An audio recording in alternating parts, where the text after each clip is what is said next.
gymnastics. As far as the wrestling business, what I did was I intimidated a lot of people because I didn't give a fuck. Looking at big gold and a bill. Hey, we're recording already, by the way. Okay. We don't prepare stuff. We don't plan anything. We have no idea what we're going to talk about. We literally just got done filming our weekly show and jumped on right here. And we just did an hour of it and had no idea what we were talking about. So I don't know if you ever seen this show or not, but we just fly by the seat of our pants here. So you're going to have to be ready to talk. You a good talker? Yeah, no problem. Rip's got all these questions lined up. What he'll do is he sits there and reads his phone the whole time. Renee just sent me this from Japan. It talks about all the women Mr. McMahon had to pay off in different sexual excursions or whatever. Million for this one, 7.5 million pack, blah, blah, blah. The girl referee, boom, boom, boom. Oh, wow. Yeah. Breaking news. We got breaking news on our interview here with Charles the Hammer Evans. Is that what we can call you? Is that good? Yes, man. 100%. Hammer, baby. That's it, man. The Hammer. So yeah, man. Rip's over here breaking Vince McMahon news on the interview with the Hammer. Hey, it kind of goes hand in hand, right? Renee just sent it to me. I was just repeating it. I didn't say it. I wasn't blah, blah, blah on it. No, it's good, I'm man. just saying he just sent it to me. I'm sitting here in my Buddy Wayne hat. I got my shirt from Trips. You know, Trips he's recovered now. He's looking over. Charles, you need to put some gray in that, some darkener on that beard. See, I shaved mine because I got. Yes, I have. I got 8 chins and all this skin hanging. Now, do I look like Andy Warhol, or do I look like? I didn't know who Andy Warhol. I didn't know what Andy Warhol looked like. You didn't know what Andy Warhol looked like. So I look like Trump when the balding up here. Then I got the wild Andy Warhol look, or it was Doc in Back to the Future. So I'm doing more like Back to the Future. Huh? More like Back to the Future. Yeah, I got my Buddy Wayne here, and then the Hammer can plug my book on definitely Amazon. And you got my book, don't you, Charles? Yes, sir. Yeah. I started learning as soon as I bought it. Yeah, he uses it. It's still sitting by his toilet. Of course, about 12 pages are torn out. He was out of toilet paper and had to use it. I think he cut his hemorrhoids when he was wiping his ass with that thing.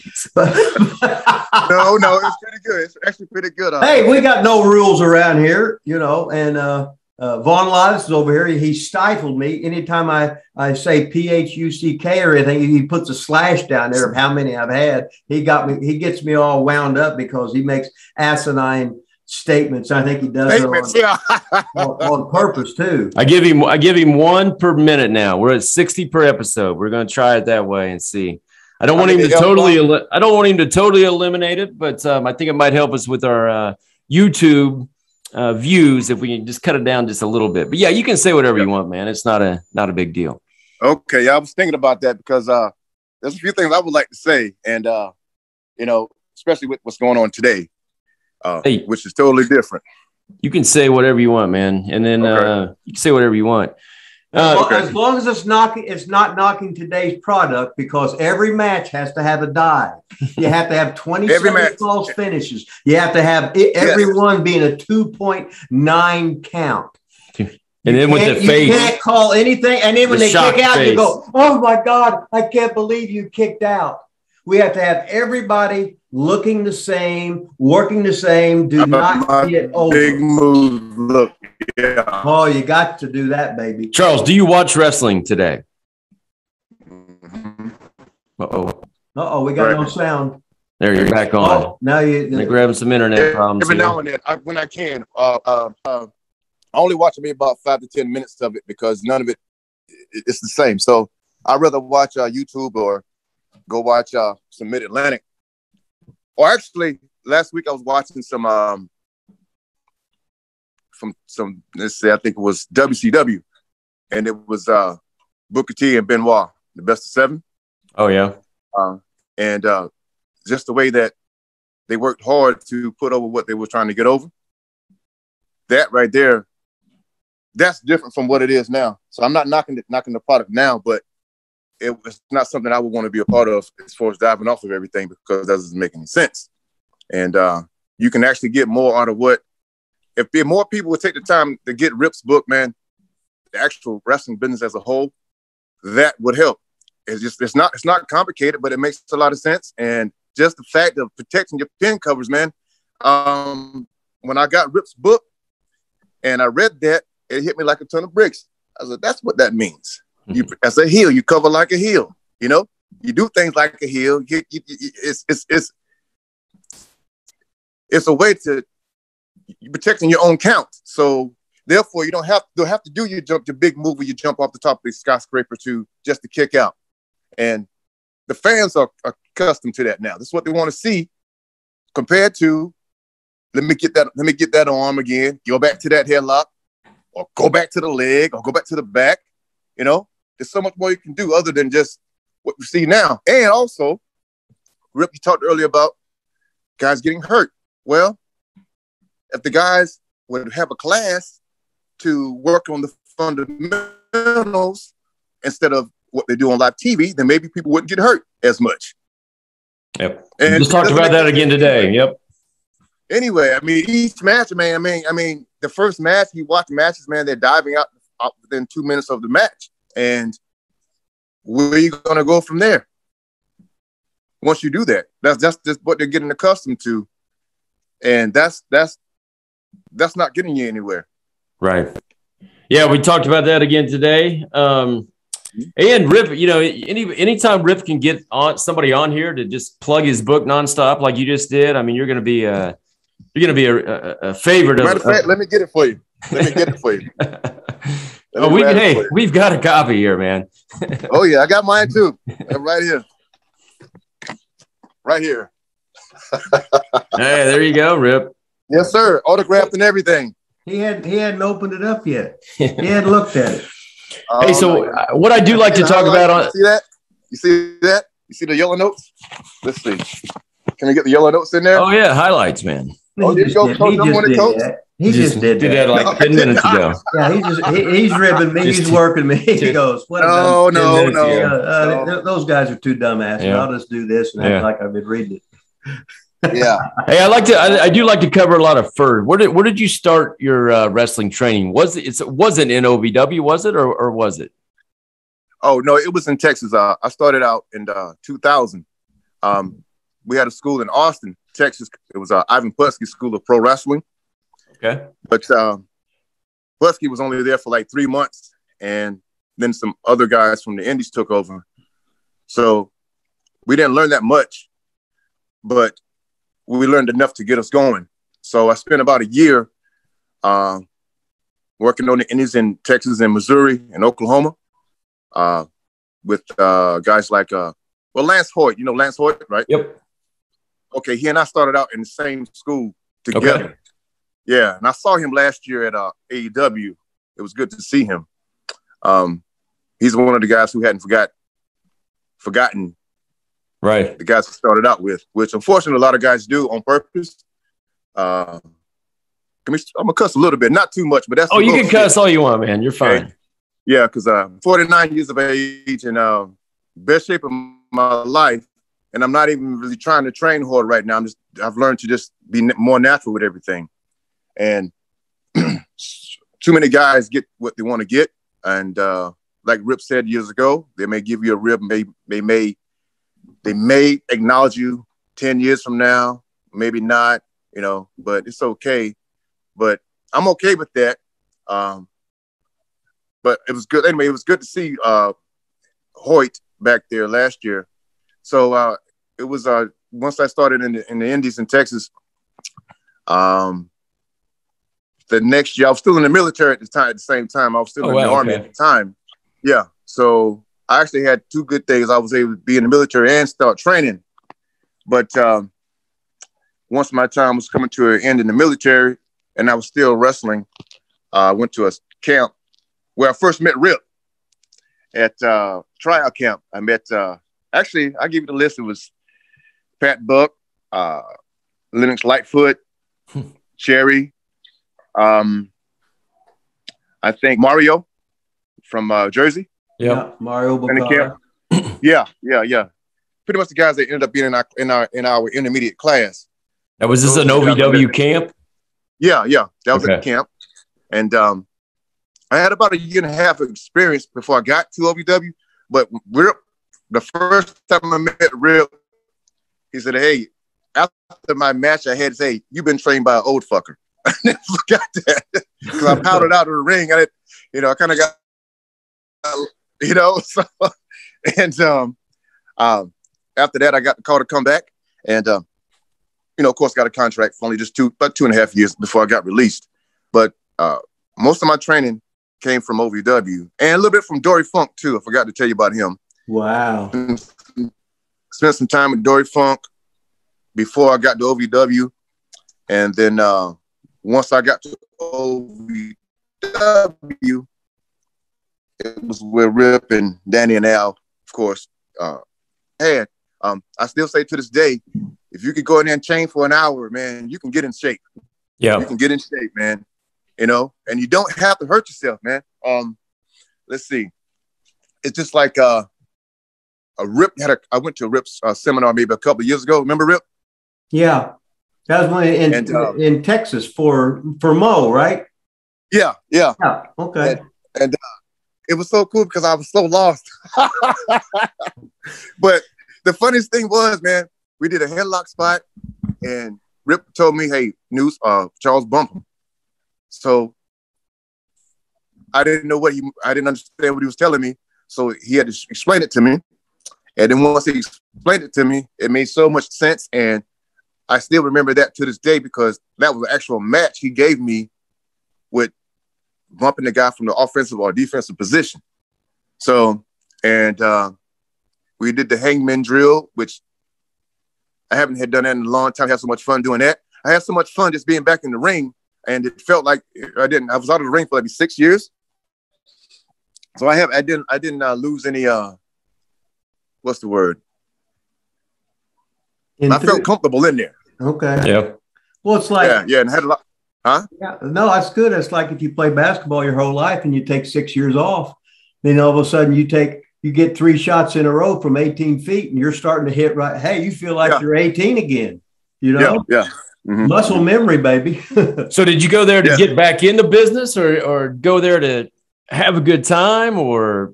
Really, to be honest, to get back into business, I'm glad you said that because, see, in Texas, man, these guys, it's a different ball game now.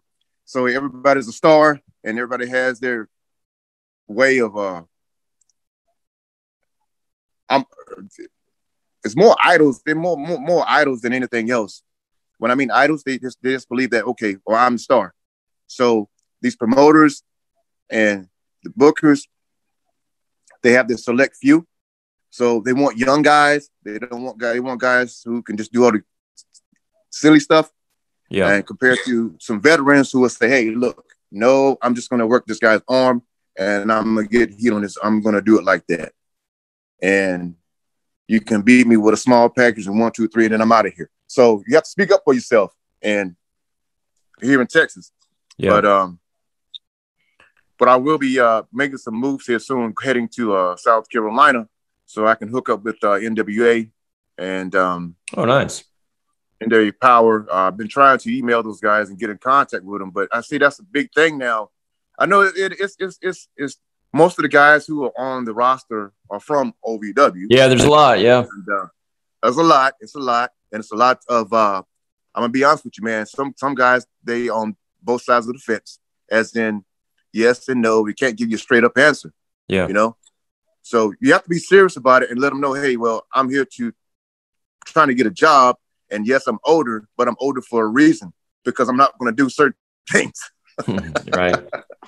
And if you want to give me a job, cool. If not, I'm gonna keep pushing. So it's not about really chasing Vince and all that nonsense anymore. Just the fact that I've realized every person I've kind of been around since I started training has gone on and made a name for themselves. So that tells me maybe this is what maybe my calling is to help others get better. Yeah. And I'm okay with that. I'm really okay with that.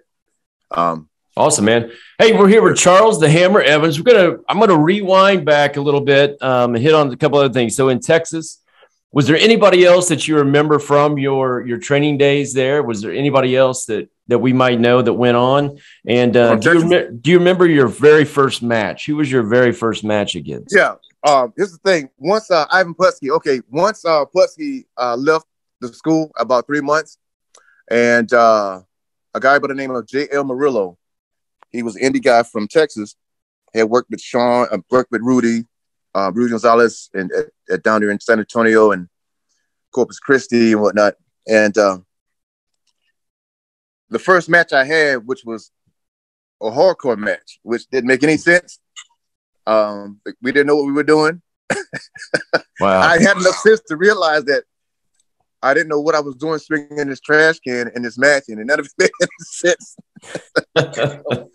So that was the first match I had. So I kind of thought, well, I didn't get into wrestling to become a hardcore guy. Right, yeah. That wasn't my thing. And that first match, I realized, I said, okay, the next match I knew wasn't going to be like this. Then the next match, second match I had was when it was actually made some sense. We did like a little headlock match. That was the first time I had any type of structure of a match. You know? Gotcha, yeah. So, other than getting taught how to tackle drop down by Pulaski and just those basics there, that was what we went with. And so that, like I said, but the hardcore was the first match, and that kind of set me okay. I know I'm going to stick with this, but I know I'm not going to keep doing it this way. You're not going to do hardcore anymore. No.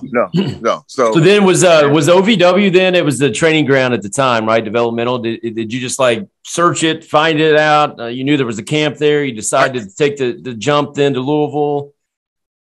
Yeah, what it was, the internet was kind of coming out pretty good, right? Yeah. And I remember searching schools because we had a school. Also, Shawn Michaels School was here in Texas. Yep. It was a bit too expensive. And at the time, I was getting ready to finish up my military time. So, and I was looking for a school, and I heard of OVW, and I Googled it on the website, and found out what they had tryouts and what the cost was. That was the way that I got to OVW, and had, like I say, having some experience when I got there. What year was that? That was 2005. Okay. 2005 around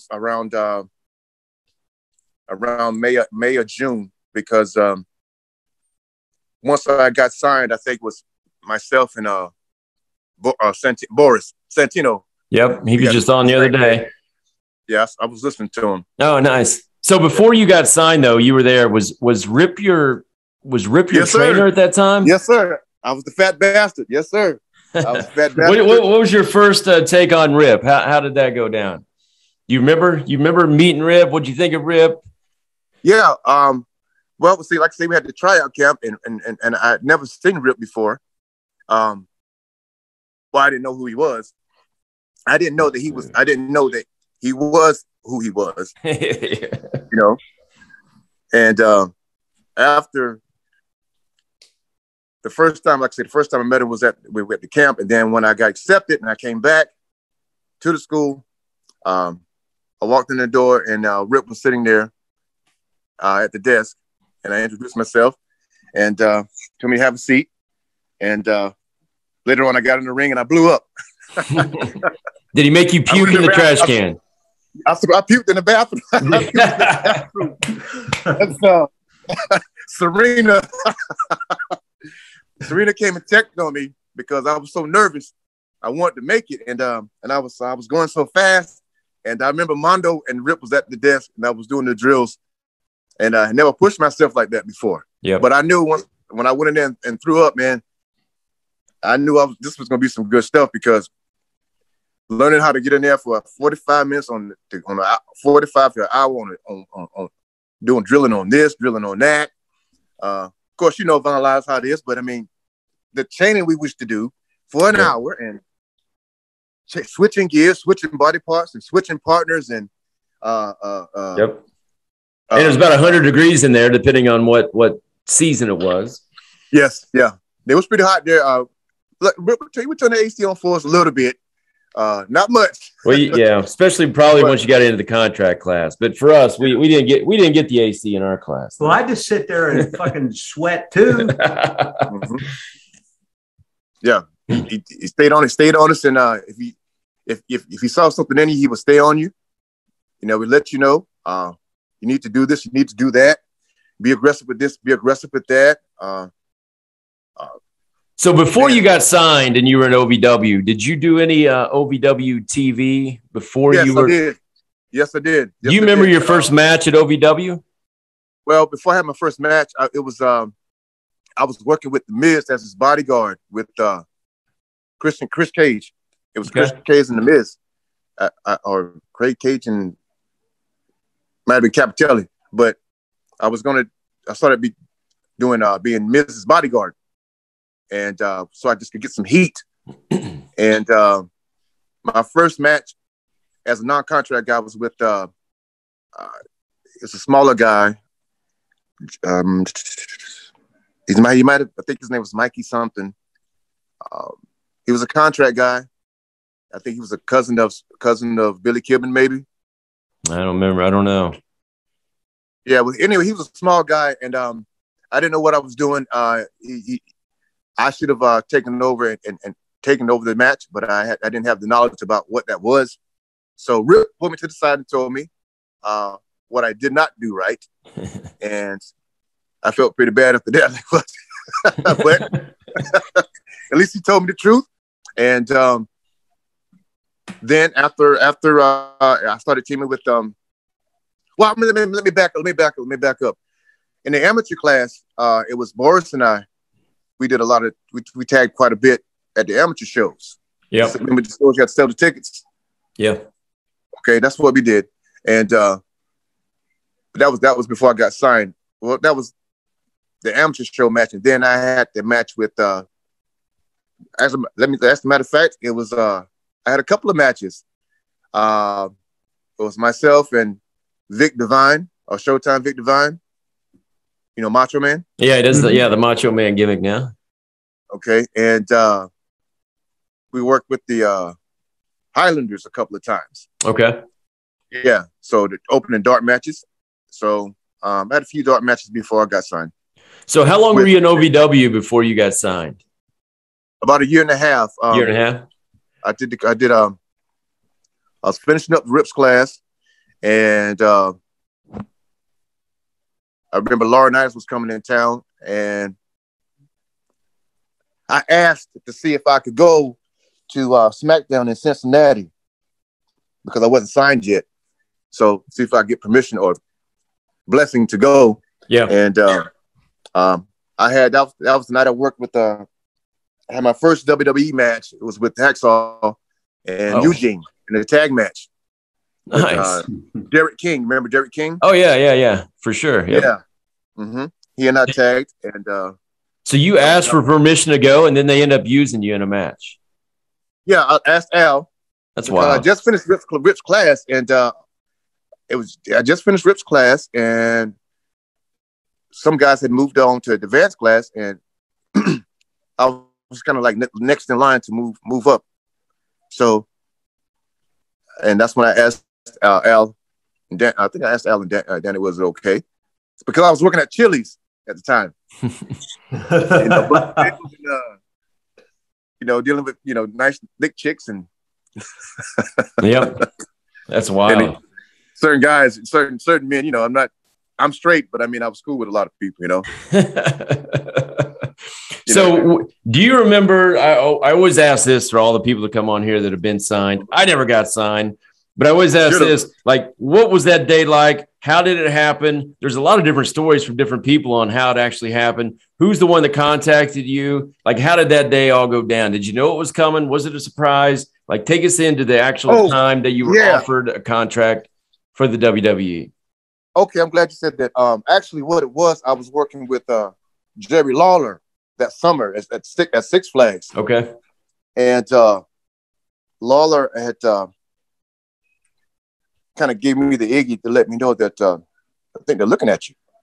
So, which made me even more nervous. But it was okay. And it was around that time when maybe I was still working at Chili's, and about 2 weeks later, I was coming from the gym, and Nova called me. Yeah. in my head, I'm thinking, well, I wasn't in a contract, so I knew I wasn't going to get fired.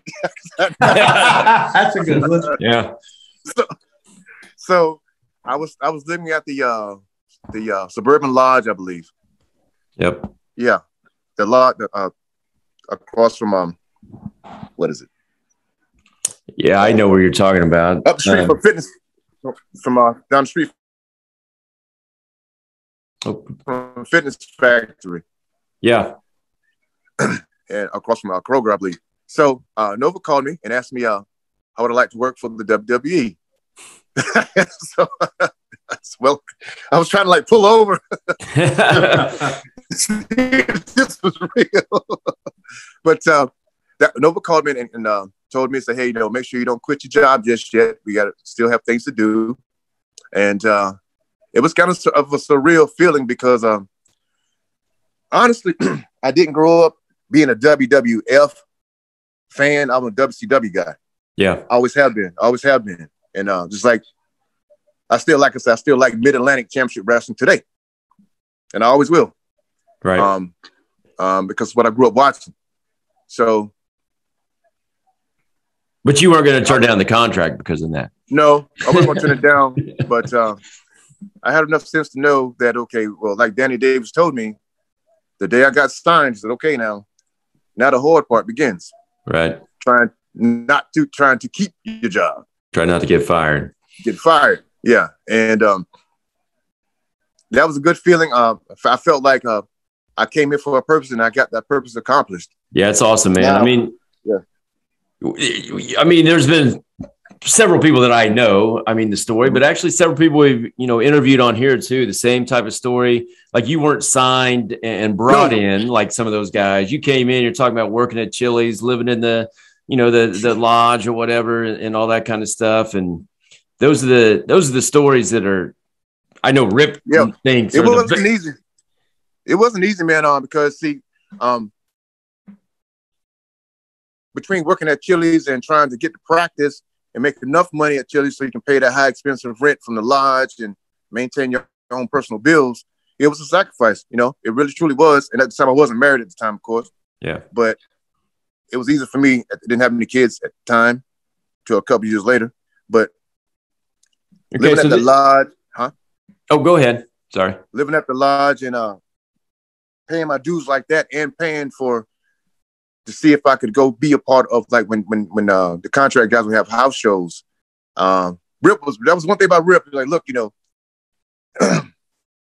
Rip would kind of get hot because his guys, we would go to the contract shows and get used like shit and look like shit. So then Rip would watch the tape back with you and tell you look like shit out there. You look like this. You're not supposed to do that. You're supposed to do this. So that's why the training we got in his class made us a little bit different from the contract guys. Even though some of us got signed, we still took Rip's. I know I still took Rip's philosophy into that class, into that part. And it didn't quite work out when I was doing it with some guys who were on the road from SmackDown and Raw understood it once I got a chance to travel a little bit. Those who came from Rip's class understood it. But the other guys, they were a little bit different. Kind of like walking on eggshells a lot of times because, they were a lot of sensitive guys, Yeah. So, and you want the job, but you don't want to offend anybody. But at the same time, you have to be honest with yourself and be straight up. Right. So, and speaking of that, the same thing I told Shawn Michaels when I got released and I came back and I was working with Beefy Wellington. And I assumed that this guy knew what the hell he was doing. But then I slowly but surely realized, okay, you're working. You just here working this shit here. Now, unless he went and got a job. But he wasn't bringing it in the ring, man. So I turned the shit up. So I got aggressive and I started eating them up a little bit. And then that's when some guys got offended, like Michaels and the Big Show and shit, and Laurinaitis and Jamie Noble. They all came around the ring, cut a promo on me because I was being too aggressive. And that's when I was like, well, okay, I can go to Puerto Rico then. Wait, were you still under contract at this time or no? No, I was already released at the time. When I came back, this was after I got released. So you came back as like an extra for a show, or they invited you back, or how did that work? Yes. Or was this during practice or a match, like a real match? This was I came in as an extra. Okay. Hey, listen, man, we got about 10 minutes, right? So I want to get to where you're almost going here. After you got signed, who was your trainer then in OVW? Because I don't think you were in Rip's class at that time. And how long before you got called up to the main roster? Do you know either one of those? Well, here's the thing about the main roster. Once we moved to Florida. So you moved to Florida. You were one that went to Florida? Okay. Yeah. That fiasco. Yes, that was something else. Because let me tell you, man, they made us go down there to Florida and become individuals. They said, hey, we only got 14 spots for you guys. So everybody from OVW kind of like was out for themselves. So by us having to leave Louisville to go to Tampa, that was a hard transition. It was more expensive, many more assholes, and along with the ones who were running the place. But my trainer Rip was my trainer before I got signed, and once I got signed, I went to Al. Al, okay. I couldn't remember who was doing it then. It was Al? Yeah. It was Al, yeah. So Al was in charge of contract class at that time. Gotcha. So how long were you down in Florida then before you got moved up? About 9 months. I was there about 9 9 months. And they were trying to make the decision between me and Big Zeke Jackson. They want to do this tag team thing. We want to do something else. So they gave it to him. So I ended up getting the boot, which was a good thing because I went to Japan and Puerto Rico and made money. So you were with Hammer. Who was your tag partner for a while, either in OVW or FCW? Hammer and Ox. Was it Ox? Ox. Okay. Yes. Uh-huh. So they brought him up though as separate. Like they never brought you guys up. Now, did you come up as a military person for a while, or did that not ever happen? The gimmick? Yeah. Did you come up on the main roster? No. I got released before they were. I was on the road. For okay. That's what it was. Yeah, so I traveled. Yeah. Oh yeah. Okay. Oh yeah. I went coast to coast. Now I went from New York to California on Raw and SmackDown and pay-per-view. So I was there, man. Right in there, right there in the green room doing all the promos and everything. So we had the talent meeting and had a few meetings, and that's when one of the writers would say, "Well, we're not sure what we're going to do with you and Ezekiel, so we don't know how we want to do like a spinoff of the Gemini brothers." Yep. Kind of, sort of, because we both were dark-skinned guys and both bald at the time. But they chose him, so that was fine. But I didn't know how all that went down. And I got a chance to do WrestleMania, of course, with WrestleMania 25 as an extra with Floyd Mayweather. Oh yeah, yeah. I was in that. I was involved in that. Like you came out to the ring with him? Was that when the Big Show deal, or which one was that? I hit him with the chair at WrestleMania. Okay. That was fun then, I bet.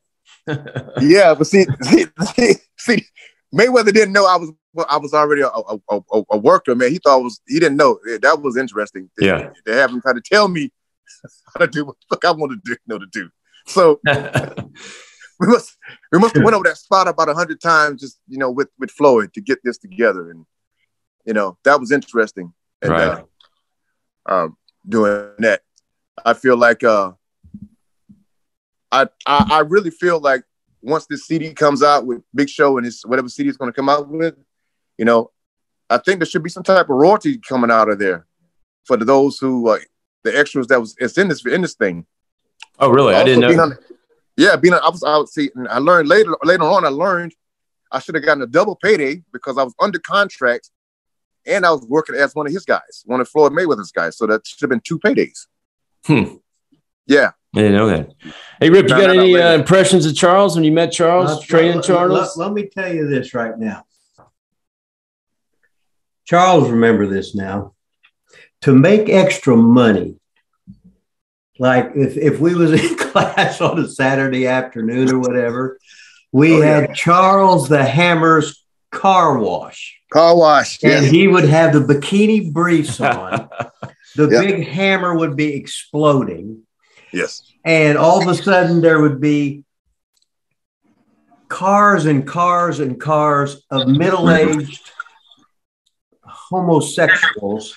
Yes. And Charles would be like shaved, fucking oiled up, the human sexual whatever.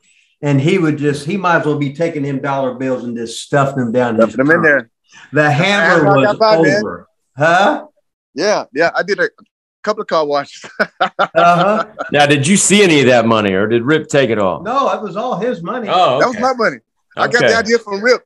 I didn't want to do it at first, but I was like, well. And then all of a sudden, after the first day was over, I can't wait to do this again.